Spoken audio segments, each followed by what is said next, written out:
Siswa Sekolah Polisi Negara atau SPN Polda Nusa Tenggara Timur menjadi korban penganiayaan seniornya. Kasus ini sudah ditangani Propam Polda NTT dan jadi perhatian penuh Kapolda NTT, Irjen Rudi Darmoko.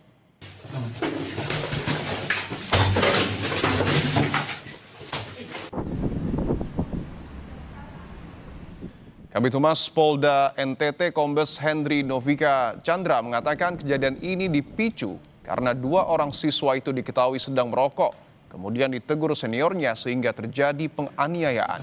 Henry menyebut terduga pelaku saat ini dalam proses penanganan dan mendapat hukuman penempatan khusus.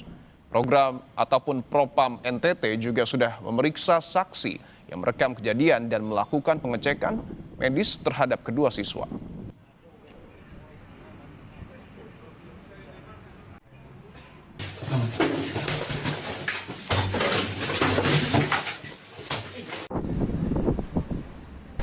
Bribda TT sudah ditempatkan di tempat khusus atas perintah Bapak Kapolda.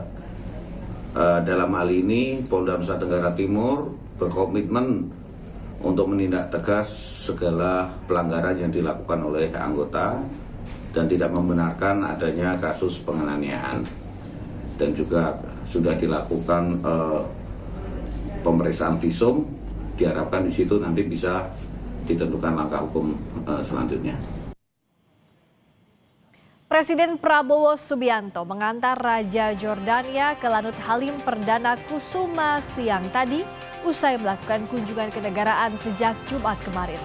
Lalu apa makna dan komitmen di balik kunjungan balasan Raja Jordania ke Indonesia meski durasinya sangat singkat? Sesaat lagi di Kompas Petang kami hadirkan perbincangannya.